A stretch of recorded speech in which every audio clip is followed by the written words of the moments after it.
clean it up. So it's already recording. We are live.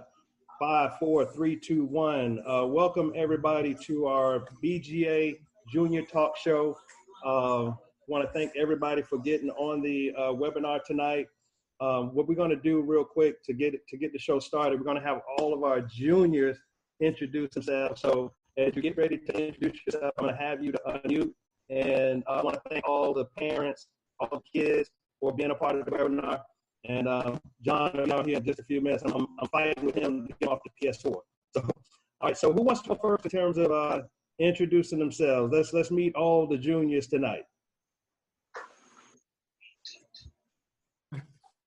Hi, I'm Matthew Vital. What's up, Matt? Hi. Are you ready? You excited about the? I'm Michael. You excited? Huh? I'm Michael Vital. Okay. Michael. So we got Matt and Mikal. Discussion. Come on. You had a question. All right. So, all right. Who's next? Go ahead. My name is Camden Guyton. What's up, Cam? Hi. How you doing, man? Good. All right. Good to have you on the show tonight. Okay. Is this your first talk show? Is this your first podcast? Yes.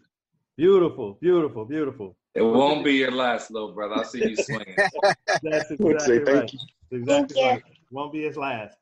So we're gonna ask our juniors some questions in just a few minutes. Do we have any other juniors on right now? I apologize. My name is Chris Hubbard. My junior is on another Zoom call for Jack and Jill right now. So his name is Trent Hubbard. He's 13, and I apologize for being in the car. He has a tournament tomorrow, and he needs a new 3-wood. So I'm coming from sporting goods store, so it's just been a busy day. All right, no problem. Thank you, Chris, for coming on, and hopefully he makes one of the next podcasts. Okay. Absolutely. If he had a choice, he would much rather be on this call than that. Okay, awesome. All right, who's next? Who's any more juniors that's out there? Okay. Yes. Okay, who we got? Justin. What's your Hey, full name? Justin. Justin Williams Jr. Well, how's it going, Justin? How old are you? Almost 7. You're almost 7? Yes, in 21 days. Oh, 21 days. Awesome, Jasmine. Well, it's good to have you on our podcast tonight. Thanks for being on. All right. Who else Hey, you got? Ro, I got 2. My 2 are over here dancing and trying to get them over here in the screen. Okay. Come on, get them in the screen, Morris. They messing with the dog and dancing and everything else. There we First go. one. Introduce yourself. I'm Gage. Gage who? Gage Gallo. Hey, Gage. How you doing, man? Good. How are you? How old are you, young man? I'm 13. 14. I'm about to be 15. Hey, Gage, you don't know how old you are? Hey, man. It's been a long day. Okay. Cool. All right. Who's next? Next one, Keegan. Hi, I'm Keegan Gallo. Hey, how's it going? How old are you? I'm 16. You're 16? Yes, All right. sir. Good to have you on our podcast tonight. Thank you. All right. What other juniors we have out there so far? Can you say your name, Bubba? Hi, Kendall. Zachary Williams. Hey, Kendall. How's it going? Wait, Wake up. I'm. One more time. Oh, yes. I said, how's it going, Kendall? It's good. Good to have you on our podcast tonight. All right. Who else we got? Thank you. All right. Let me let my son introduce himself. Come on over, John, so they can see you in the picture. Hey, I'm John. I'm 13. All right. Do we have any other juniors out there?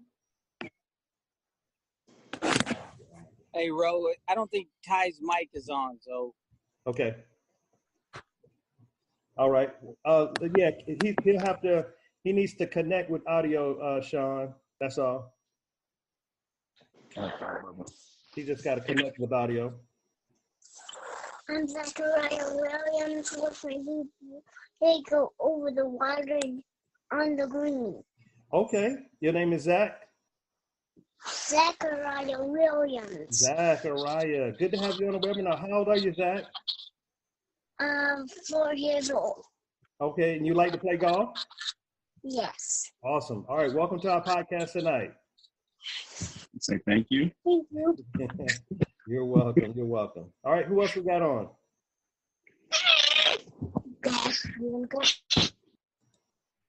All right. Who else we got on tonight? Okay. Is that it?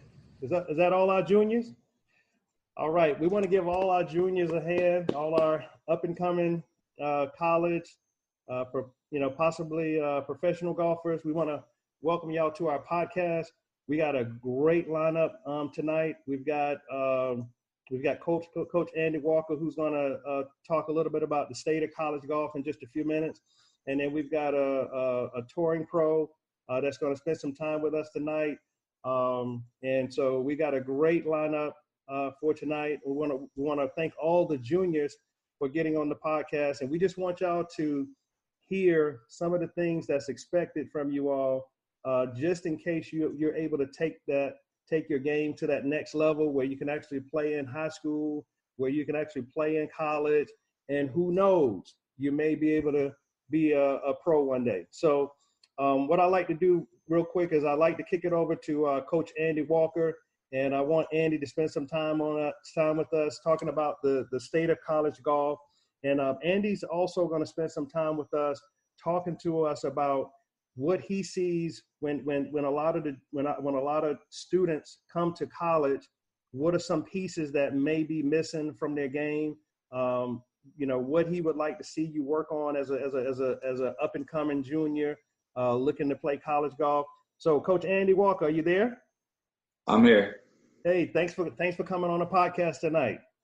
No, thanks for having me. And guys, you guys no idea how happy I am seeing all the junior golfers on here. And I started playing tournaments when I was 5, and when I was a little bit older, I remember watching Christian come to Phoenix with a bunch of guys and playing as a little young buck and getting his game on. And now he's a tour player and an unbelievable young man. So you guys are going to have a treat, talking to Christian as well. And so proud of all you guys already. So, and I think Kendall, I think we're new Facebook friends, I believe. And I'm doing right now. So, so it's cool getting to see all of you guys live. I see your guys' golf swings, and I see the posts from your guys or from your parents as well. So I want you to know, first and foremost, I'm not only just proud of you guys, I'm fans. And so, and we're all family here. So whatever I can do to help you guys out in any way, possible, I want you guys to know that. And I've worked with a couple of you guys. Obviously, I've been working with John a little bit and worked with Matthew and stuff as well. And there's so much talent here. It's a blessing for me to be a part of. So on the college part of what I want to talk about is a couple of things. Right now, things are looking a lot better than they did last time I was on a call with you guys. And at that time, there was a lot of skepticism of whether we're going to play college golf or have college sports. And right now, colleges are starting to open back up. Athletes are starting to get back to a little bit of normalcy. And there's going to be provisions in place for the Corona stuff. Hopefully there'll be some stuff in place for the rest of the stuff going on right now as well. And but we'll know. We'll see what happens there. But there's going to be a lot of testing being done. I got an email today from our AD saying, basically in college golf, and I think it's going to be kind of all athletics. The team is only going to be as strong as the weakest opponent that you play. And that means that they're going to be really testing a lot during these tournaments and making sure that if you're playing with somebody that is infected, it's going to affect not only their team, but it's going to affect your team as well and the playing partners that they've been a part of. So, but with that being said, it looks like they're starting to have a plan in place of what's going to happen and some contingencies when somebody does get sick, because we know it's going to happen. And Corona ain't going anywhere. And so, it looks like we're learning how to live with it rather than try and run from it right now. And so that is a positive thing. Another thing I want to talk about a little bit is to the juniors specifically is how do we build and obviously the parents, because they're going to be helping with this. I know we have some younger players and some teenagers on here as well, but what does a college coach want to see from a resume? And this can be a two-part answer in what do I want to physically see, and it goes into what Ro was talking about with some of the downfalls of what I see in some of the players. And I would say first and foremost, like I'm always going to say, is play as much tournament golf as possible. There is no substitute for tournament golf and being comfortable in the settings and surroundings that you're going to be in. And I'm sure Christian's going to talk about some of those things and how to prepare and everything, how to get to the level that he's playing at now. But I don't care if it is a local one-day tournament. I don't care if it's a regional tournament, 2 or 3 days, or if it's an AJGA tournament or a 5-star event or whatever it is, international, doesn't matter. Competition's competition. And so if you're beating up on everyone, locally, try and step it up and play something a little bit bigger, but there is no substitute for winning as well. And so when you can send something to a coach that you have won 15, 20, 30 golf tournaments, that winning mindset is going to be something that he can see his team taking part in. And so playing as much tournament golf as possible. Now, I hear both sides of it. Some coaches say, I want to see the bounce back stat off of a bad tournament. I ain't trying to look at no bad rounds. I don't want to see a resume with 84, on there and then say, I don't want to see that. I want to see the good numbers. Show me some red.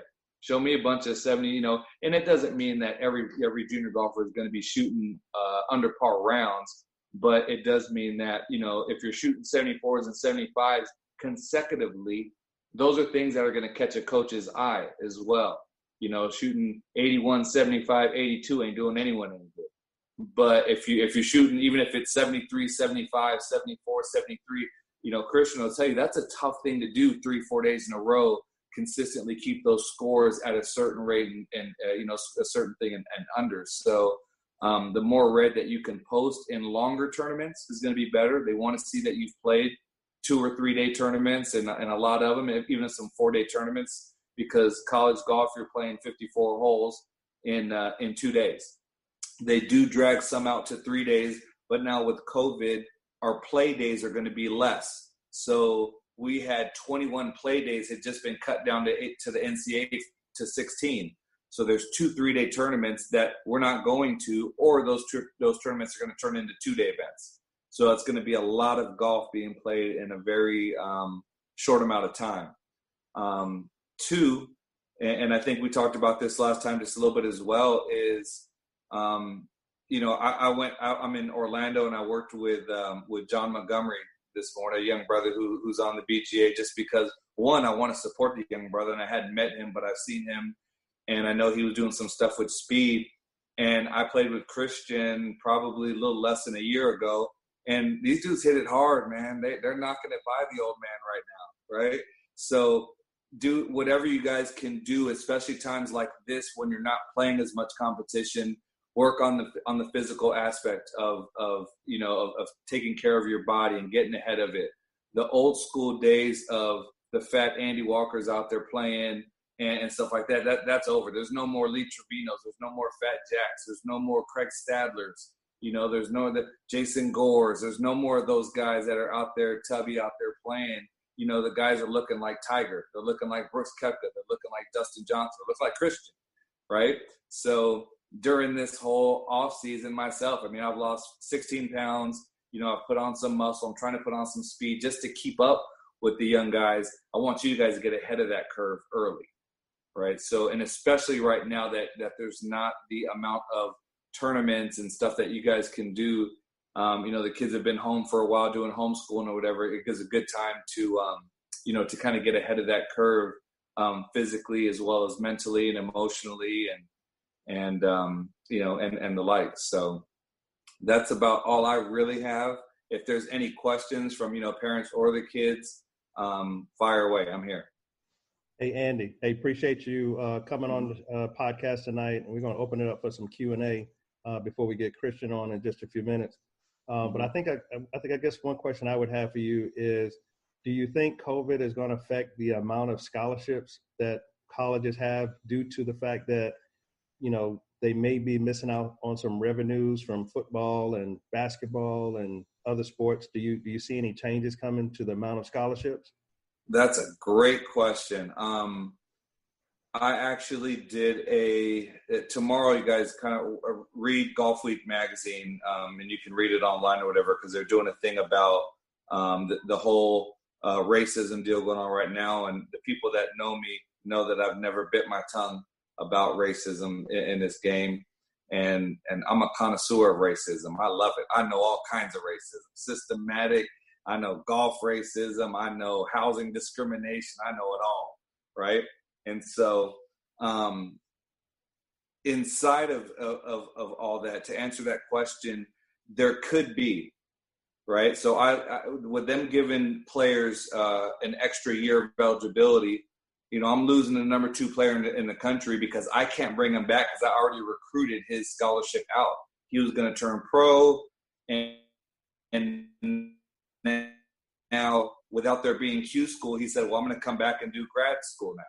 And he wanted to come back, and I can't bring him back. So I had to send him to University of Florida, right? And they have, a bigger budget where they can supplement that scholarship. So it could be, I'm sure that my budget's going to get cut this year for a little bit, as well when we're going in there. So I'm already having to do stuff to cut my budget. I don't stay in it anyway, so they can cut it all they want. But it is I do see that could be a possibility, the amount of scholarships.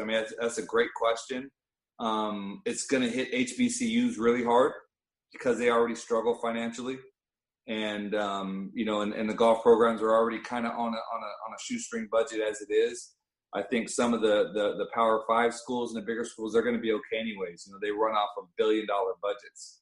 And so it's I do see that could be a possibility. I think that the effect monetarily isn't going to be what we thought it was going to be originally. I know at Lynn, they were, planning on a bunch of stuff. My assistant coach, he got furloughed. A bunch of people lost some jobs in the athletic department. But now they're seeing that we're going to have one of the biggest enrollment freshman classes that we've ever had. So, I think it all depends. It's going to be when there are some of those. We're really going to know what's going to happen here come September, October. We're going to find out when everyone floods back into school what the ramifications are going to be of monetarily. Hey, Coach, good to see you on Big Break too, man. Mm-hmm. Yeah, it was fun. Man, they was hating, wasn't they? Yeah, Big Break Ireland. That was awesome. That was giving it to them, and they couldn't stand it. I know. But that's, hey, you know what? Yes, sir. And I ain't going to lie. I said it on camera, and they never said it. But the reason they were hating is the reason why we're burning this shit to the ground right now. Excuse me, kids. But it is, it is. That's the reason. They couldn't stand a brother out there giving it to them every single day. And the producers couldn't. Wow. If you guys saw the day that I got kicked off, yeah, I won that day. I won the challenge that day and still had to go to the elimination challenge. And for the first 9 shows, no one was gonna pick me in to go in the elimination challenge. They knew better than that.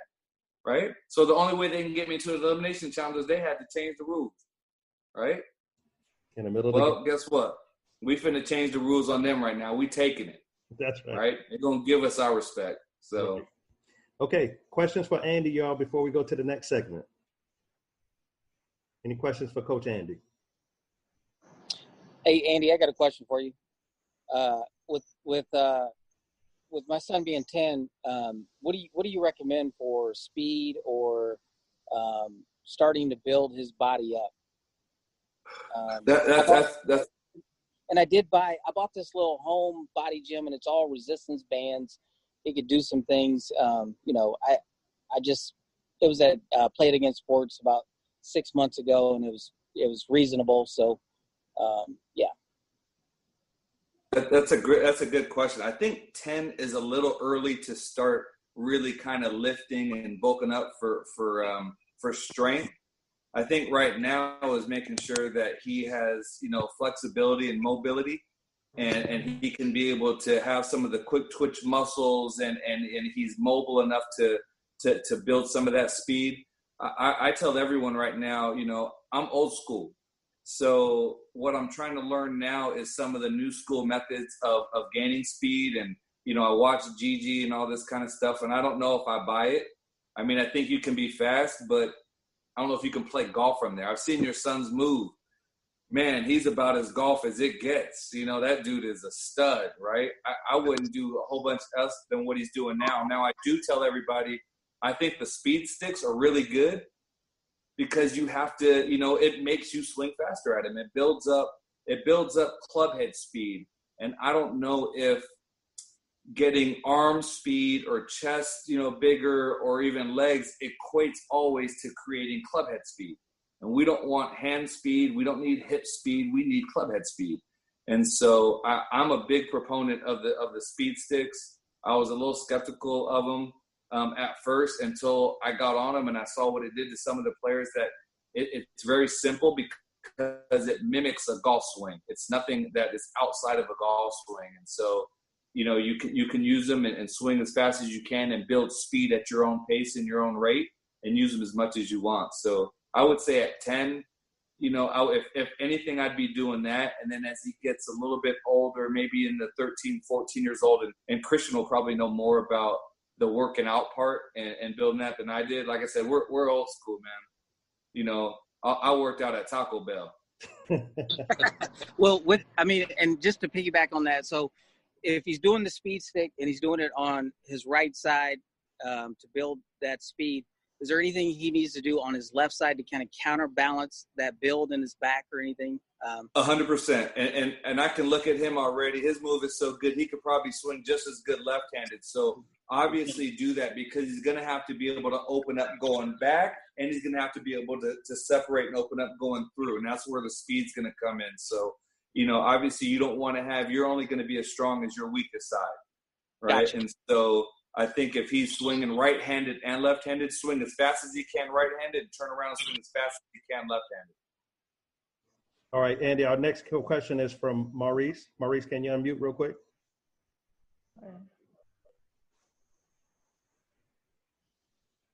Maurice, you got a question? There we go. Yeah, Kendall has a question. Okay. Go ahead, Kendall. I was going to ask about mental game because I know, especially when you're playing a lot of rounds, trying to stay as consistent as possible. So what advice would you give if, like, say you're having split nines, like your front nine is really good, but then the back nine is really rough, or vice versa, and the same goes for, like, multiple day tournaments? You'll start off really well, and the second day will roll around and it won't be as well. So what would you say mentally wise when you're either playing, like, at your best or if you're not, and then trying to stay consistent as well? That's an unbelievably great question. That's probably why you're such a good player, is because you have questions like that and you're thinking about those things. So competition starts well before the tournament, okay, and performing. So how you practice is how you're going to play and how you're going to perform. So when we practice, we mimic playing in tournaments. With the team, we're always in competitions. I don't care if guys are playing each other for dinner or whatever it is. We're always playing some kind of competition because I want the guys thinking and grinding, because it's hard to get really good into a routine starting the first day of a tournament if you haven't practiced it, right? So everyone goes out and they hit balls and they chip and they putt. And if I have a player say, "Coach, I'm going to go hit balls," I tell them no. I said, but if you're going to tell me you're going to go to the range and prepare to play, yeah, you can go do that. And so how do we do that? We do that by focusing on the process. And the process is going through your bag when you're hitting shots, not just going pull, hit 7-iron, pull, hit 7-iron, pull, hit 7-iron, because that's not mimicking play. That's not how we play this game. Once you hit that 7-iron number one, you may not see that 7-iron again until hole 16 or 17. So, our thing is to make sure that you know what your process is. We can have a talk away from this about, building up a process. And the biggest word for me in golf and the difference between a bad player and a good player and a great player is awareness. So awareness of what your process should be. And I think everyone talks about routines and pre-shot routines. I talk a lot about post-shot routines, but I don't think routines need to be the exact same. And I'm sure, like I said, Christian can kind of echo this. Everyone sits there and goes, your routine needs to be the same all the time, right?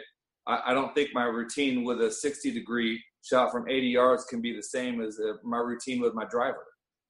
That doesn't make sense for those to be the same. They're totally different swings, totally different golf clubs, totally different shots I'm trying to hit. So really be aware of what are we trying to accomplish at each shot and stick to the process of what you need to do to be successful. Don't worry about the outcome, right? The outcome is going to be irrelevant. If you stick to the process, your outcome goals are going to come, besides that. So I'm not a goal setter.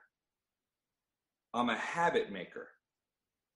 Okay. And if I change my habits, I'm going to reach some of the goals. But having a goal for me to lose 15 pounds has been great because I've had that goal for 20 years. But I didn't change my habits. I still ate bad and I didn't work out. So it didn't matter what my goal was. It made me feel good at the moment, but it didn't change anything. But once I changed the habits, now I started to reach a goal. So I tell my team all the time, your habits are going to come out in competition whether you want them to or not.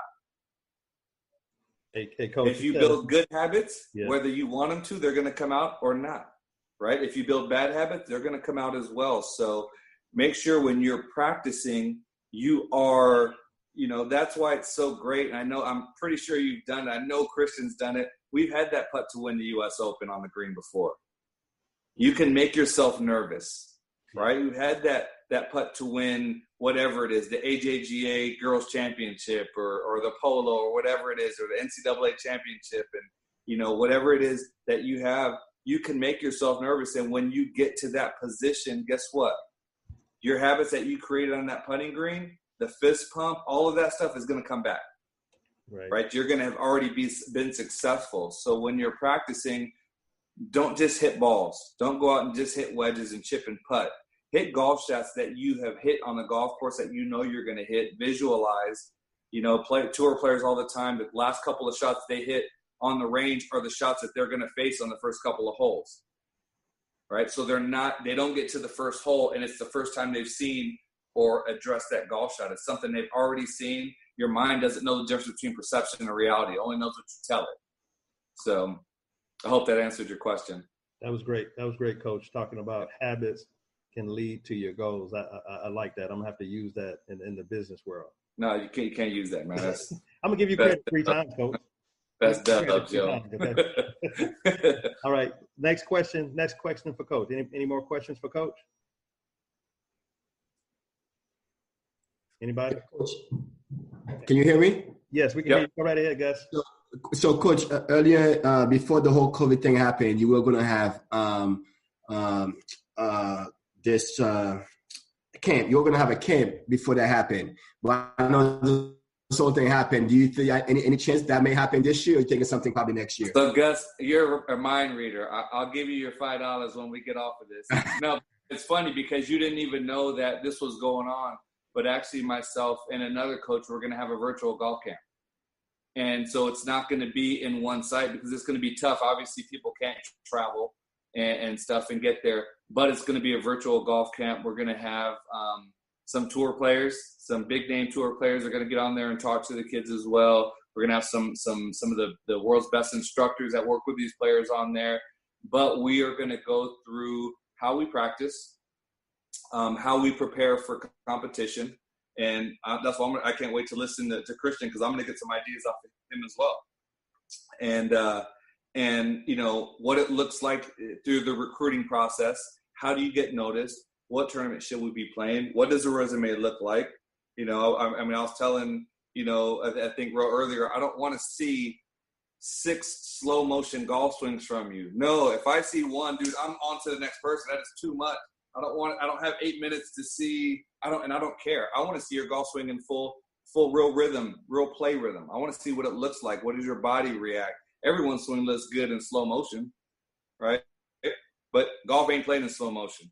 So it's, you know, and what do we put on the resume? I don't really care that your grandfather, you started you playing golf and you've always wanted to be a pro golfer and you love golf and you have a dog named Jerry. I don't care. I really don't. Where are you from?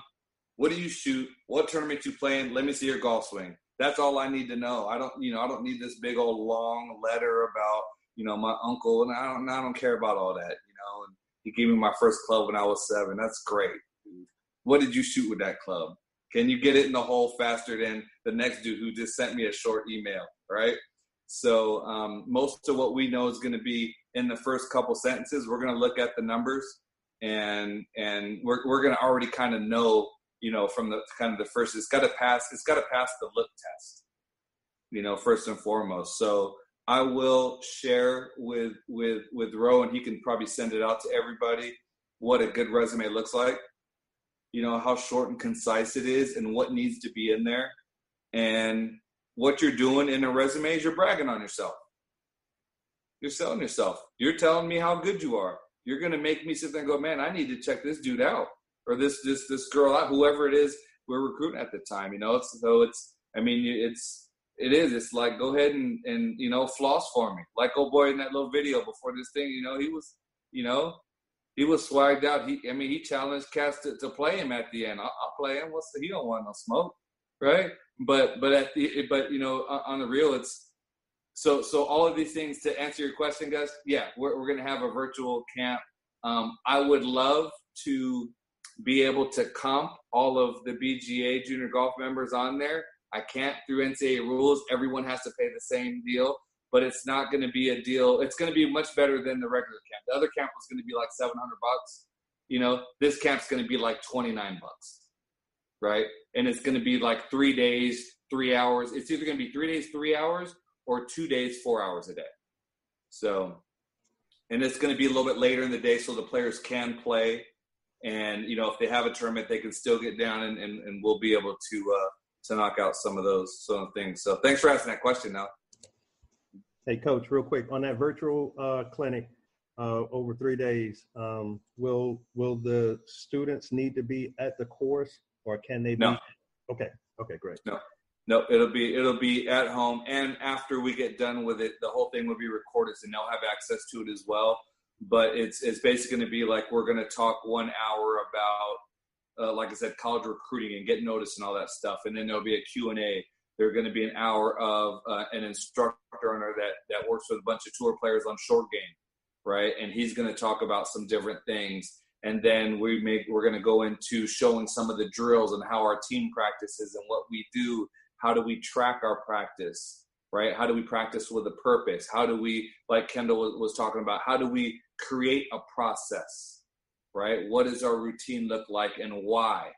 And so it's going to be, you know, all of those with a bunch of, you know, with a lot of time for people to ask questions afterwards.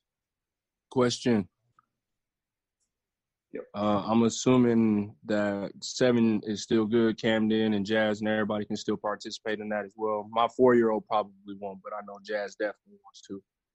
Yeah, no, 100%. Yes. And we're going to be talking about, because, you know, I'm sure golf is golf. And so it's going to be how he prepares at that age. I wish I had a little more structure at that age. You know, I just kind of just winged it at that age and went out and did, you know, whatever I needed to do. You can never start too early preparing for the next level. Right. And so, no, that's a good question. 4 years old, he ain't going to be trying to listen to me all day. No, he's going to tell you about his big boy. So, but, you know, but with that being said, I mean, yeah, definitely. So there is no, there's going to be no age limit. And the good thing too, is it's going to be tailored to everyone, because golf is golf, right? I mean, there's 40-year-olds that can't hit it out of their shadow, and there's 4-year-olds that probably stripe it like your kid, right? So it's a, you know, I think there's, like I said, I'm tickled pink just watching all the kids that I've seen in these videos and stuff, and watching your guys' move and that little club drop or the glove drop little video you guys put together and stuff. Guys, I ain't gonna lie, I had a tear in my eye when I watched that. Wow. You know, because there wasn't, when I was growing up, there wasn't that many. It was, me, Tiger. So that means it was just me. Right? Man, you're crazy. Hey, Andy, I just want to tell you real quick. We got John on a schedule, and he got so upset that he went to practice today. And I want to say he's hitting his 6-iron like 170, 180. I said, John, how you hit the ball so far? I'm just upset that y'all got me on the schedule. You don't like it. Yeah. No, it's awesome, man. He's working hard, and I love seeing the 180-degree move. I mean, I looked at video of the first lesson and look at his swing now. He's a different cat. You don't understand. Andy, he used to take that club like all the way past parallel. He was like, I can't stop it. I'm too flexible. I'm like, okay, whatever. Yeah, and then I told him when we first worked, I said, you can kill all that noise. You can tell me whatever. We're going to get that club in the right spot. That's right. Right. All right, Coach, appreciate you, man, on your Thanks, segment. guys. So we're going to get our next segment going, guys. We got a special guest on tonight, gentleman by the name of Christian Heavans. He's coming. He's originally hometown of East St. Louis, Illinois, not the flamboyant type area. I think I was reading up on Christian's bio, and he was just thankful that the game of golf got him out of his situation. I think he went to Georgetown College. I was looking up all his scoring averages and what he won, and I think Christian's scoring average was like 69.8. So I mean, I'm talking about dude is a baller. And so I wanted Christian to come on just real quick and just kind of let him tell us about himself. I got a couple questions for him, and then we'll open it up at the end for some Q&A. So Christian, what's up, bro? All right, y'all hear me? Yes, sir. How you doing, man? Good, man. Good, man. Thanks for having me. I don't know if I'm a special guest and y'all can just call me a little cousin or something from around the way. It's this family thing, and I'm honored that y'all decided to put me on. I know Andy, like he said, since I was little out there playing with my grandfather and all his fellas, so it's good. I mean, just seeing his passion for the game remain the same, and he's always been the same guy, willing to share all the information he has and pass it along and pass it down. Jealous that I got to get back on the Facebook a little bit more, man. I don't know where he's seeing all these good swings at. I got to check out kids out, see these good swings he's been talking about. That's exciting to hear about, man, for sure. It's good to see everybody on here for sure.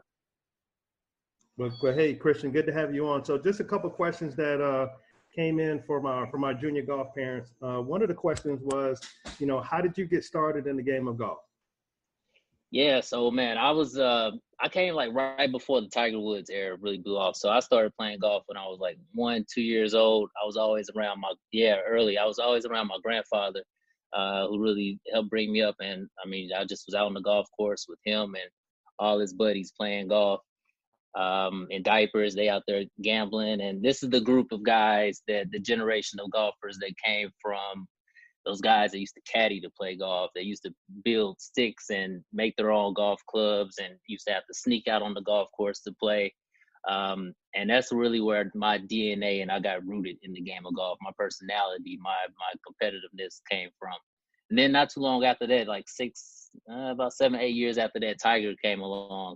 And that's where he really became a big influence in my life as well as the whole golf world. So I was a mixture. I was right in between the two generations of getting in from Tiger and also being influenced by those old school guys that it's pretty much a big part of our history in the game of golf. Great, Christian. And Christian, what would you say when you think about how you came up in golf, what would you say was that little thing that gave you that edge to become a great golfer? If you could recommend anything, as far as, junior golfers coming up, what was that thing that gave you that edge to go to that next level?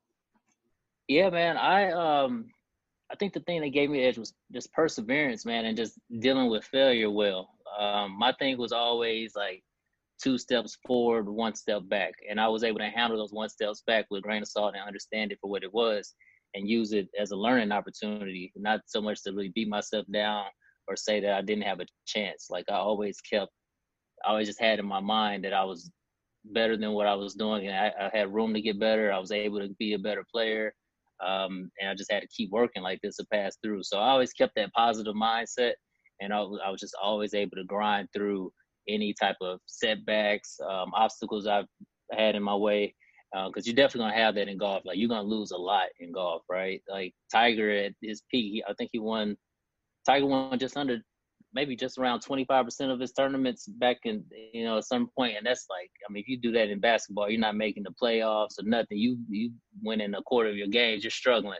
So, but in golf, that's all time great. So, I mean, you lose a lot more in golf than you do with winning. And I just had to learn to accept that, and also reprogram and continue to just learn and just get better. So that's just something I've always kept, was that positive mindset, seeing obstacles and failures for what they were, and just learning from them. Great, that's awesome. That's awesome, Christian. And Christian, what are some of the things that you do to work on your mental game? As you go from tournament to tournament, city to city, what are some of the things that you do to work on your mental game? Yeah, so what I really had to do, because like I said, I learned from the older group of guys, and I'd say their mental game wasn't the best. Like, they'll be out there playing fearful golf, and just, it wasn't the best, I guess you could say. I'll just leave it at that. But it's kind of like the late, great Nipsey Hussle said, he had to work on reprogramming his mind. Like, we got to work on reprogramming our mind. And I had to do that. I started doing that in my freshman year in college. Started really learning more about the mental game of golf. And like, I was a good reader. I just never liked reading books and things like that when I was little. I couldn't stand it. And it's crazy because now that I've finished school and become an adult, like, I love reading now. And my first year in college, I started just diving into these mental books. Even maybe a little bit before that, when I really started breaking 70 and shooting in the like mid 60s and stuff, playing well, I dove into like all the Bob Rotella books. I recommend you all read those. Golf's Not a Game of Perfect. Golf's a Game of Confidence. Putting Out of Your Mind. Leah and I forgot the name, Penn Nelson or something like that. They wrote a book called Vision 54. That's a great book. And then along with those books, you got to really read those things and take your time. You're not going to read those in a week and get it. Like, read a chapter, practice what they talk about, and really be disciplined to what they're talking about for a good week during practice, and really just implement that into your game. And that's something I had to work on. I had to really work on not being so negative on the course. In golf, you're your own coach, so you got to really work on that self-talk. You got to keep yourself positive, man. And that's just something I really had to work on, and being comfortable with being uncomfortable. Like, I had to get to a point where I had to accept that, look, nerves is a part of the game of golf. You just gotta, the highest players in the game, they're nervous out there, and they just find ways to deal with it and manage it well. And through trial and error, as far as, like the 2 steps forward, 1 step back, and dealing with failure, but through trial and error, I learned how to really deal with the feelings that people get in competitive golf. That's good. That's good, Christian. Appreciate you sharing those books with us too, man. We're gonna have to get some of those books. Yeah, that's really good. And I recommend both the parents and the student and the kid read that, so the parents be on the same page. A lot of times, like when I used to grow up, me and my grandfather, we used to get into it on the golf course, but in a loving way, right? But it'd be water right or something. I'd do something like a stupid kid and hit it right, and he's just like, "Why'd you hit it right? All that room over there to the left." And I learned like fearful golf. Like, all right, there's water right. All right, I'm about to hit this so far left, just so I'm not in the water and I don't have to hear his mouth. And then I get out of bounds right and left, and I don't know what to do. So I had to really reprogram my mind in the way that I was thinking with that. But that's pretty much it for sure. Good. Next question, Kristen, is what's your practice routine? How do you prepare for a tournament coming up? Yeah, so preparing for tournament, like Andy said too, the preparing and practice, for competition, that happens way before the competition starts. I use the preparation just to build confidence. I'm doing everything I can to build confidence as I get up to the tournament, right? So I'm seeing the course, and I talked about Actually, I talked to a kid today about it. He asked me about how do you fight negative thoughts on the golf course. And sometimes they're not bad. It's not bad to have negative thoughts. A lot of times it's not. But you just have to get that early on and use that to kind of channel it to a positive thought. So when I'm on the course, it's all right if I see water left. Okay, it's like, all right, so I don't want to go there. Now, what do I want to do? And that's how I build my game plan. All right, so this is a trouble spot. This is short-sighted. You don't want to be there. So for this hole, this is where I want to be. This is the shot that I'm going to take. And during practice rounds, when I'm finding those spots, those landing areas that I want to hit and play towards in different conditions, I hit several shots. A lot of pros, we don't really hit a lot of shots into the green and off the tee. But when we're practicing, you'll see us hit 5, 6, 7 to 10 shots around the green in different spots here and there. And that's working on the plan B. That's a big part of the confidence as well. Like, if I'm working on different spots, chipping, and my chipping's good, my putting solid, I do a lot of chipping and putting work as I prepare for a tournament. The closer I get, the more I'm working on 10-footers, my speed with putting and chipping.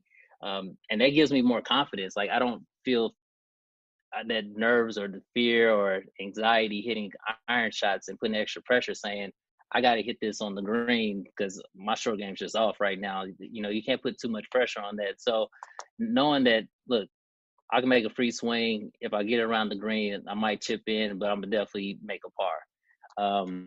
That's all part of building that confidence going into tournament play for sure. So, and you got to know too, it takes time, but I figured this out after a while.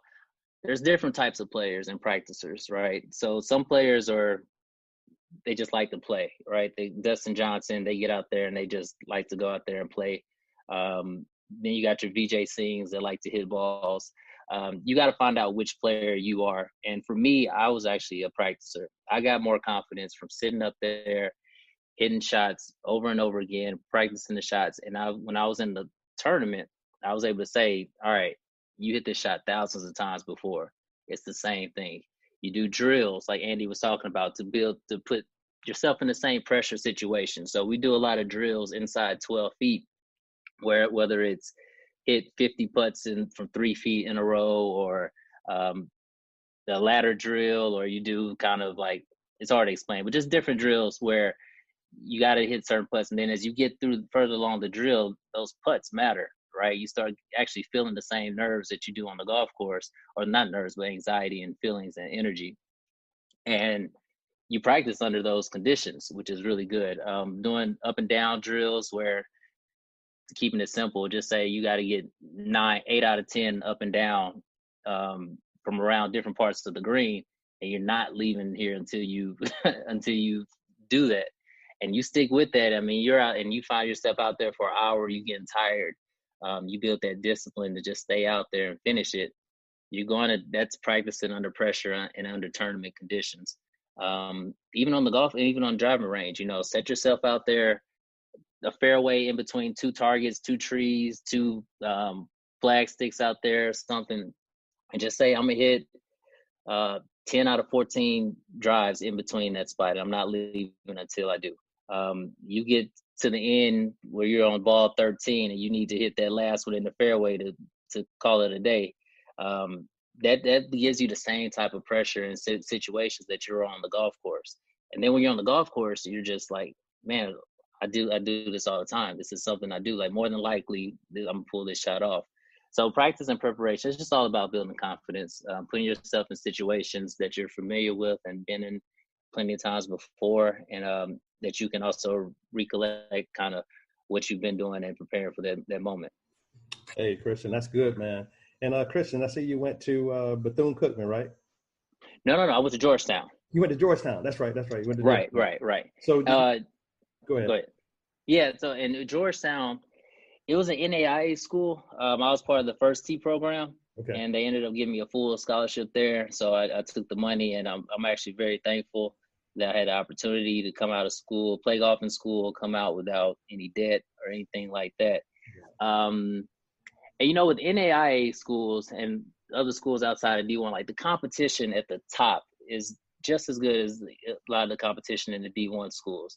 It's maybe not as deep, like our 4 or 5 guys aren't as good as the 4 or 5 guys in D1 schools. But our top players, I mean, a couple of them are on the PGA Tour, and they were going low. They had really good battles. And, you know, the thing that I took from that, and I'm glad that I went to that school, is I learned how to compete. Like, I got in competition early. Like, maybe my scores wasn't 66, 65s or really low like some of the big D1 schools were, but I was always like getting in the heat of competition. So I was always in the final group or last couple groups, and we're playing to win, coming down the stretch, come down the stretch with a chance to win. And winning breeds winning. Like, that confidence breeds more confidence, and winning breeds winning. So what I found when I turned pro was that I play in a 2-day event on the Florida Pro Tour, and I'll get hot. I'll shoot like a 64 or 66 on the first day, and I'm in the final group. And I found that I was actually more comfortable in that situation than the D1 kid that was always scrapping, shooting 70 and not really being in the hunt, because he's just never been in that situation before. And even though like I never was there shooting the low scores early on in my college career, I kept getting better and kept being in that situation. And that translated to me having success in competition in the final group or in the hunt, in professional events. So sometimes I wonder, I had an opportunity after my junior year. I was All-American, NAIA All-American. Finished like top 3 in the National Minority Collegiate Championship for a couple of years too. And I had a chance to transfer to a D1 school. Sometimes I kind of wonder what would have happened if I would have done that. Playing against good competition, I think that would have helped me. I mean, I would have relished some of that situation because I don't like losing. Like, I'm not going to be at the bottom for too long. So I kind of wonder what would have happened if I would have went to a D1 school. But for that case of me just getting in the hunt and being used to winning and in the competition, I'm grateful for where I went, for sure. So did you have more fun as an amateur or a pro? Which one was fun? Making money's fun, man. Making money's fun. And then, recently I went through a little injury with my back. And that's what we were talking about too. I'm gonna take a little step back, but when we were talking about swinging with the speed sticks with the right side and left side, that's very important. I need to get back to that. That's very important because what I found was I struggled with back injury the recent years. And what I found was for me constantly, and like I said, I'm a practicer, I'm swinging so much one way. One side of my back was so much stronger than my other side that it actually pulled my spine towards the strong side. So for you all early on, it's really important to practice swings left-handed, or the opposite way. So you hit a couple shots right-handed, then maybe take a swing left-handed or something, just to build that balance with the muscles in the back. That really helps for sure. Yeah, I forgot the doggone question that I went off on a little tangent. You answered it. I think you said you like the money more as a pro. Oh, right. Yeah. So with that going, like I thought I was almost done playing professionally after when my back started hurting. Right. And just playing with the buddies, it's just not the same. It just wasn't as fun. Right. I just really enjoyed it. The competition, playing against some of the best players around, traveling, seeing new courses.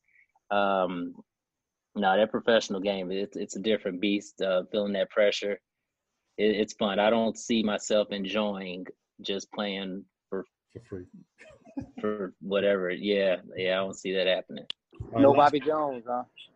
No, that ain't me. That would not be me. All right, hey Christian, final question, and we'll open it up for some Q&A. Who's some of your favorite touring pros on the professional tour right now? You got any favorites? Yeah, I'm gonna go outside of the obvious guys. Well, one of them be obvious, but so outside of like Tiger and those guys, I'm really close. I've got a lot of help from Joseph Bramlett. Joseph has always been pretty much like Andy, for real. Like since we were young, I played with Joseph at the Bill Dickey Invitational, And that tournament there, I'm not sure where they are stand right now, but that tournament there, that was my first experience to seeing good black golfers around the country. My first round, I played with Joseph, and everybody was talking about him because he played in the U.S. Open a little bit like a year before that at 13 or 14. And that boy shot the prettiest 65 I ever seen in my life. That was all I see. He would hit these high little 2-yard cuts all day. I still remember it now. And ever since then, like, Joe's always been there willing to help, give me advice. I played in, what was the tournament? It may have been a U.S. Amateur maybe the U.S. Amateur. Well, yeah, the U.S. Amateur we played at, what is it? Chambers Bay. And I was with him and his boys from Stanford, and he was there walking me along the way, just giving me all the advice that I needed, really. I played in the tournament as a junior golfer that he played in. I asked him about it. He's like, all right, man, I'll get back with you. This man wrote a whole email, hole by hole description of every shot, where to be for all 18 holes on there. And I mean, he's just been that type of guy, like always open to help out and just give his time.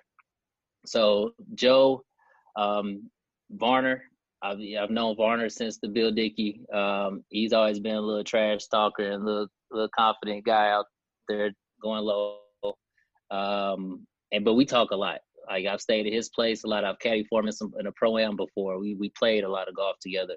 We're in a group where we talk every day, and just listening to him and his mindset with the game of golf, like, talk about me needing to reprogram my mindset at an early age. I mean, he's got it. Him mentally, like, his confidence is high. He's just the most positive person on the golf course.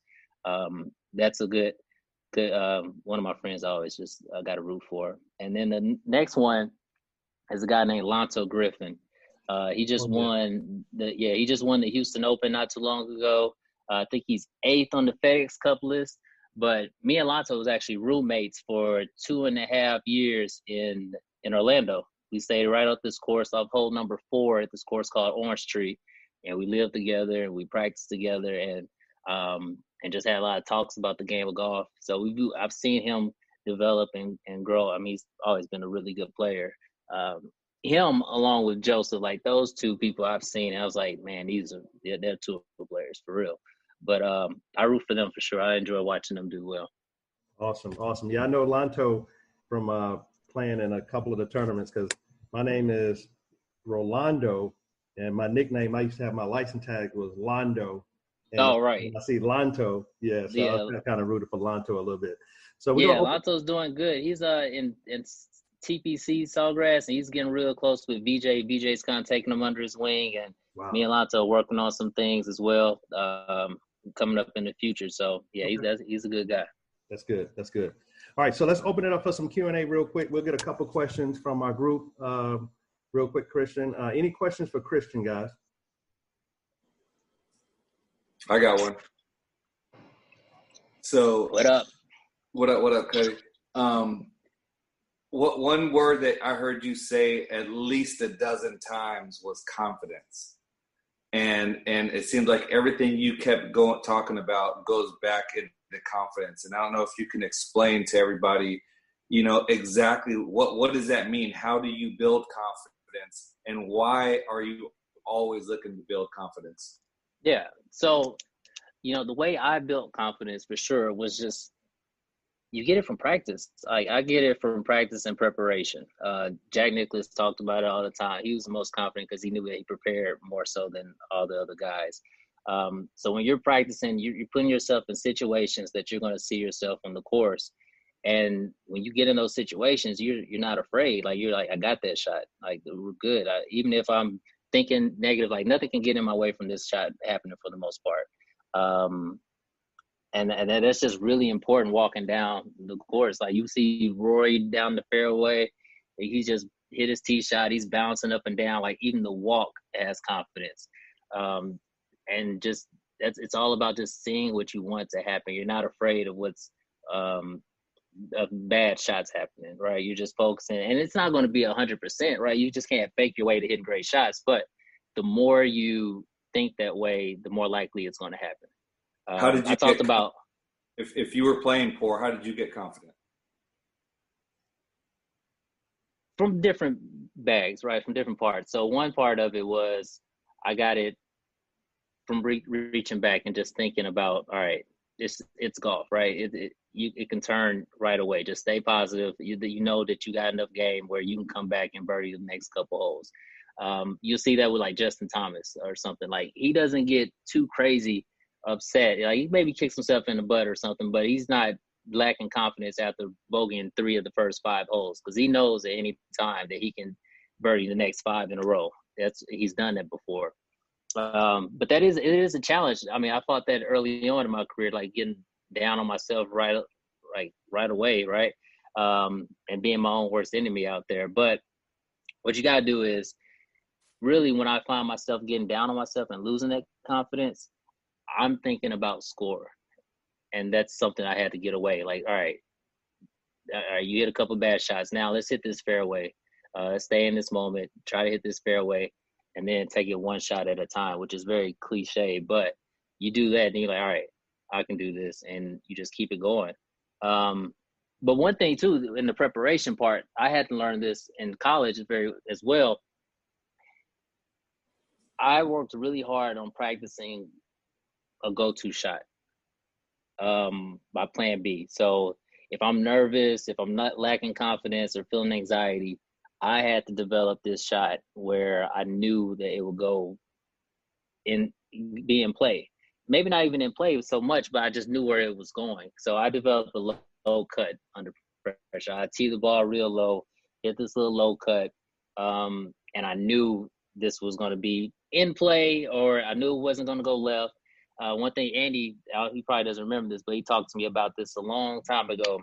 But he talked about how in golf you can play with tendencies, you can't play with misses. So I knew that I would develop this tendency where if I hit this shot, the tendency is for maybe it's to stay straight or fall up to the right, but I could swing with a lot more confidence knowing that if I aim down the left side of the fairway, it's not going left at all. And then I developed a shot as well, like a little knockdown shot for when things get crazy and get offline. So you all got to develop those kind of go-to shots every now and then. And you get that from practicing too. Like you do those drills where you got to hit the green up from or hit inside a certain area on the range, and you're just out there missing it. You're like, all right, I need to hit a little punch or knockdown and make sure I just get this out the way. I'm gonna be out here all night. So finding ways to get it done through practice works for me. Thanks, Christian. That was a great answer, man. Awesome. Next question, guys. Hey, I have a question, a follow-up question. You guys hear me okay, right? Yes. Oh, what's up, Jamie? Hey, how you doing? All right. I ain't offering Jamie no advice on no golf course. What? Listen, okay. But no, I was gonna say I wanna follow up with that question because I know some people on the call may have young juniors that they're not mentally developed enough to kind of have the mentality that you just described. So can you think back to when you were a kid? Like, what did you think of that motivated you? Because I can tell you right now, my coach would always say, I'm going to buy you ice cream if you make this putt. And sometimes that was the thought that came to my mind when I had a birdie putt or a par putt, or even it could be a double bogey putt. But the whole point is it was a pressure shot that I had to make. It kind of eased my mind so that I could make that shot. So can you think back to your younger days before you got to the big leagues, maybe ways that you thought of to help you gain that confidence? Yeah. Now, I'll say this too. It wasn't even for my younger days. I still use this today. I had to get outside of myself and I would pretend to be another player. Like I mentioned, Rory walking down the fairway. If I'm struggling with confidence, it sounds stupid, but I'm walking down. I start getting a little feel like Rory. I start bouncing down the fairways. I was struggling with the yips not too long ago, but like 5 years ago with my driver. I come to find out I had a crappy driver. But the way that I got out of it was at that time, Jason Day was just striping his driver. Like he was the best driver in the world. And in my mind, when I got up to hit that tee shot, I'm Jason Day. Like I just had to get out of and I just built that confidence. I just felt like I was Jason Day, getting ready to make a putt, until I built that confidence and had success by making putts and built that resume of doing this and that. I put myself into a Tiger Woods mindset or feel. So even as a kid, I did that. Like a lot of us were club twirling and stuff like that. We picked up habits that we've seen from the greats. And until I built up a resume and had, the memory bank of all those great shots, I relied on like the successful people's actions and what I've seen happen, and try to just imitate that. And that actually really helped me out a lot. Even today, like I said, just you got to get it from somewhere. I mean, confidence, it's kind of like which one comes first, the chicken or the egg, right? It's like, how do you get confidence if you never hit a good shot? But how do you get it? I mean, it's kind of tough to hit good shots or play good without confidence.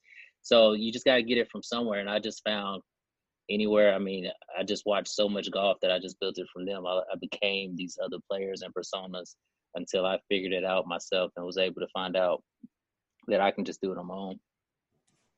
Right. Thanks. That's good, Christian. Yeah, I think that's good for kids, because definitely kids, like, they're such visual learners, and you can literally, it's scientific too. I mean, you can just act your way into a feeling and an emotion. So like they say, if you're feeling sad, people who are feeling sad, they'll put like a pencil in between their teeth, and that gets their jaws in kind of that smiling physical spot, I guess you can say, and that actually changes their emotion to feeling better. So you can actually act your way into an emotion. So there's just that acting. I mean, that really got me. All right, next question, Sean. Go ahead, Sean. Press mute, Sean. Sorry about that. Hey, Christian. I'm actually from Springfield, Illinois. I got family in East St. Louis. A lot of people on this Zoom don't know about Snoop sandwiches. Oh, man. I've been trying to stay away from that swine. I know that's right. So I got a little 10-year-old that plays with the kids that are a couple years older than him, and they're very good. One finished 4th at Worlds last year. And he's always trying to find that extra distance. So what he does is he wants to hit draws. And now we're kind of stuck in between the straight and the draw sometimes, he's on the Zoom too. Any advice for him on, just being patient and playing his game and waiting for his time to come? Right, man. 10 years old, trust me, you're going to be hitting it plenty of far soon. Don't really rush it. Like, if you want to work out, I'll do push-ups and body squats if I were him, or something, or like jump squats. That could help in a couple of years, like we talked about with the speed sticks. But man, don't get caught up into them right now. And I was talking about this not too long ago. Like, a lot of the best players that played well against Tiger, that was in the final group with him in the majors, were guys like Bob May, Chris DeMarco, Rocco Mediate, Y.E. Yang, people that were so far from hitting it as far as him that they were forced to play their own game and not try to keep up with him. Like, they just played their own game. So you just got to focus on playing his own game. You get those guys that play with Tiger that think they can hit it for a feel, or who's back then, Ernie and those guys. Like, they would try to keep up with Tiger and play his game because they were so close to him that they thought that they can get with him, whatever, that they would just beat themselves. But the guys that really gave Tiger the longest run, went into playoffs with him in the majors, and even Y.E. Yang beat him, they weren't even close, that they didn't have that thought. But they were freed up to just play their own game. And that's hard for him, that your son, I'm pretty sure, but he's playing with older guys. He'll get that distance, man. You just can't even worry about that. Just find your way to beat him. Get your short game right. Hit those greens. Keep it in play. He'll be all right. Don't rush it right now. Hey, Christian, I think we had a question from Kendall. Yes, I have a question. What would you say is the biggest thing for building consistency, either like on multiple day tournaments, or say like you'll practice certain shots and then you'll get out to the course and it's like everything you were just working on like the week before basically kind of just like goes out the window? What would you say is the biggest thing for building consistency, especially like if you've been working on the shot, you've been practicing, and you get to tournaments like you haven't picked up a golf club in like 2 months? Yeah, I think that goes back to what Andy was talking about as well, and I alluded to it, brought it up as well a couple of times. You got to watch how you're practicing then, because if you're doing that, then you're not practicing like you would play. So you're not going through your routines. You're not hitting different shots here and there. Like you're not hitting the one in the driver, then the wedge when you're on the range. You're not practicing. You're getting up and down under pressure. So you gotta, when you practice, you gotta find ways to play games with yourself to simulate playing on the golf course. So I think that's the real root of that issue there. You're just out there practicing, you're hitting balls, there's no pressure, you're hitting the ball, raking it, or nobody's really watching you. I think that's the cause of that there. And also another thing that's important too is I had to learn this when I was on the big break as well. And I played in front of a lot of people as well. And I didn't really play well in the big break, but I learned this afterwards, that you have to really not care about messing up or looking stupid on the golf course. Like, I feel like when you get on the golf course, you're worried about a bad score, people seeing your score.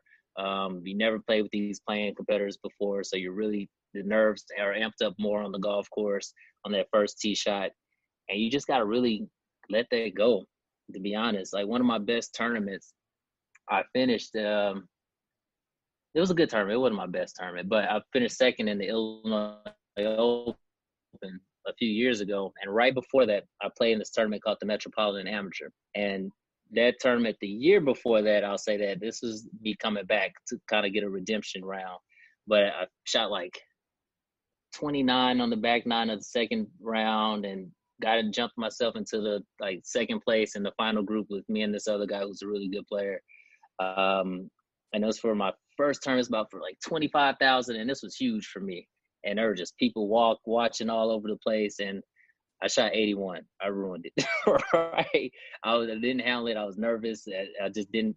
And let me say this. I've mentioned nervousness a couple of times. Nerves doesn't equate to bad shots. I just didn't handle it well. I didn't know how to manage it. Like, nerves are actually pretty good. The guy that won, I'm sure he's feeling the same nerves as me. But so the next year I came back and I really, really wanted to win that tournament. And I ended up missing the cut. I put too much pressure on myself. I was worried about people seeing me from last year and all this other outside stuff that really doesn't matter.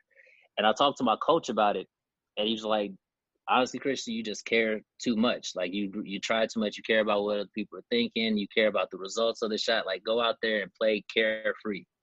And I went out to the Illinois Open, and I don't recommend this all the time, but it just worked out well this week. But it's a tight course. It was a good course. And I just didn't care if I hit it out of bounds or not. I just said, I'm just going for it. I'm hitting driver all day. I'm just be confident, pick my target. But the main point of it was I just didn't fear hitting a bad shot. And that's the big difference between practice and playing, right? Like, you hit a bad shot and just practicing breaking up balls. Like, you hit a bad shot, cool. Just drag another ball up, figure out what you did, and try to just keep working on the same drill that you're doing.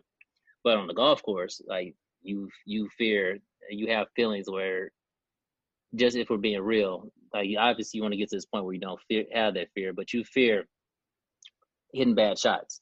And you just got to be able to handle that and get over that for sure. So you got to just practice those drills, get a fairway on the driving range and make yourself hit 8 out of 10 in the middle of that target, 7 out of 10 in the middle of that little fairway that you made for yourself. And I promise you, if you're out there for like 30 minutes hitting a lot of shots and you get to that 10th ball and you hit 6 fairways and you got to get this one and get it out the way, you're going to feel those nerves. And you're going to feel that same energy that you'll feel on the golf course. And I just want to add this too.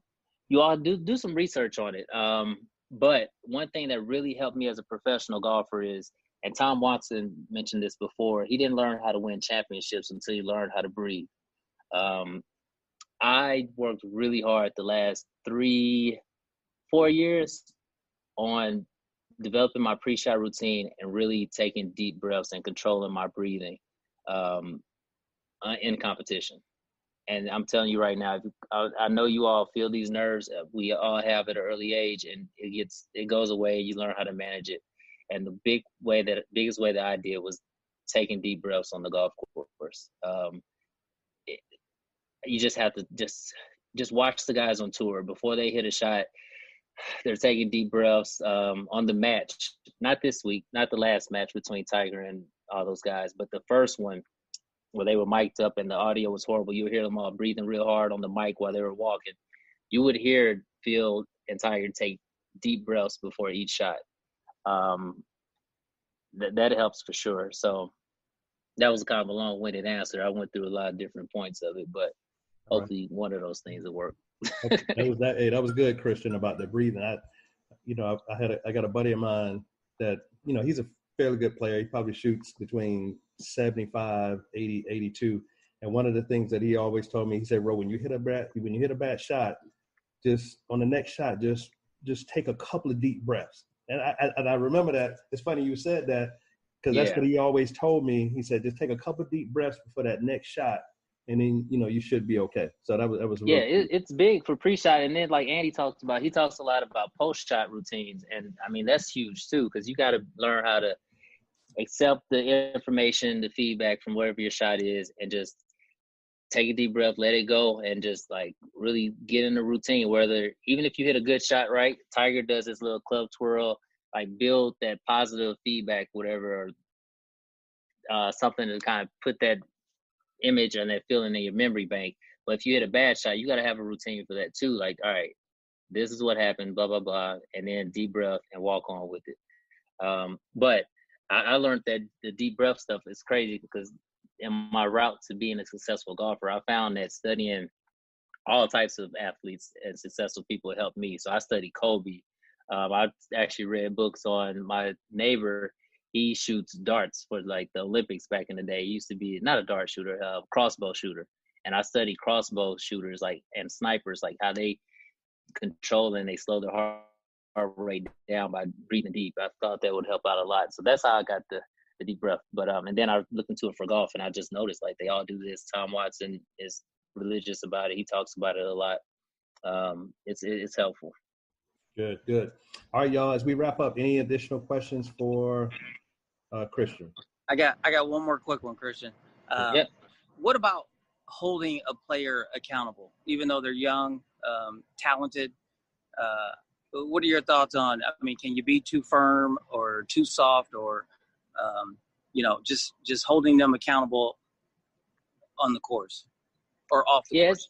Right. It's it's interesting. Like me and a guy talked about this on a group, and Andy, I got some of his input on it as well. And I don't have kids, so I don't know the true feeling of seeing your kid out there struggling or just not doing what he should be doing or she should be doing. But it's individual. I mean, I've just come to accept that. Like some kids can handle that. You got to know your kid. Some kids can handle that tough military type discipline, or being yelled at, I guess you can say, or pushed a little bit more than other kids.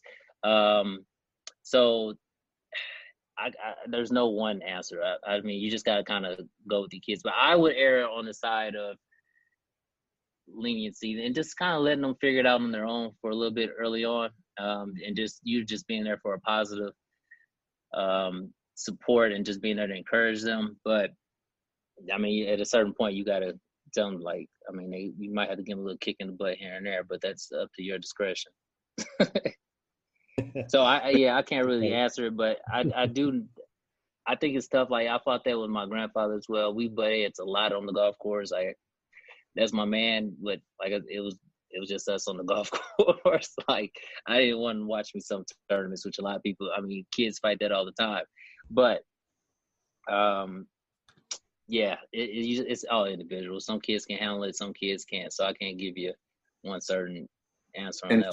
John, I just texted you. I messaged you on Facebook when you asked about him trying to draw the ball. Remember, 90% of the tour draws the ball and 10% win. And I told him 20, but 10%, even less. So, yes, got it. I tell them that, and I know your thoughts on accountability. So. But stay away from that draw. I've been fighting that draw for like 3 years. My boy Wayne Birch, he caddies for Troy Merritt on tour. He say fades get you paid. Yes, that's what I try to tell him. Wow. But he want that distance. But remember that 90% of the tour draw the ball and 10% win. All right, got it. Good to know. All right, any other questions for Christian, y'all, before we wrap up the podcast? This has been good. Thank you. Appreciate it. That's Thank good. you. Thanks for having me, for Hey, sure. Thank you for being on, Christian. So as we wrap up the webinar, guys, I know a lot of y'all are on mute. If you have any questions for Andy, or if you have any questions for Christian, we got Jamie on from Black Golf Directory. If you have any questions for any of them, you can ask at this time before we get ready to close out the webinar. Hey, just want to say thanks to everybody. That's good. Thank you guys for having us on. All right, thank you. Hey, so what we got? We got different age groups, by the way. Are they playing? You all playing in any tournaments or competitive at all? Yeah, it's anywhere from 4 up to probably 16 or 17. That's on the podcast tonight, Christian. So we got a big wide range of young junior players.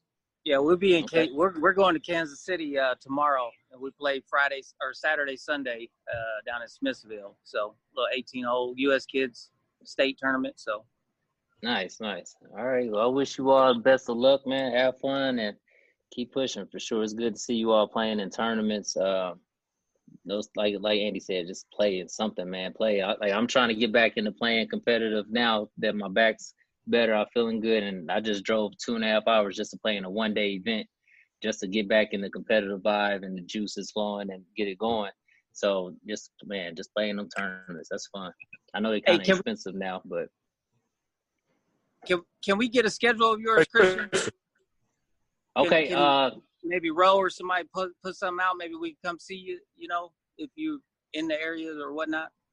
Yeah, I try to figure something out. But I'll let you all know. I know my next one's in 2 weeks in the St. Louis area, the Metropolitan Open, and then I'm gonna get back. I missed last year on the Advocates Tour, but you'll see my name on the leaderboard to the Advocates Tour soon too. So just pay attention to those. All right, that's awesome. We just had a. Go ahead, Maurice. One more. Hey, Chris. Yeah, what's up? Chris, there's social media with us.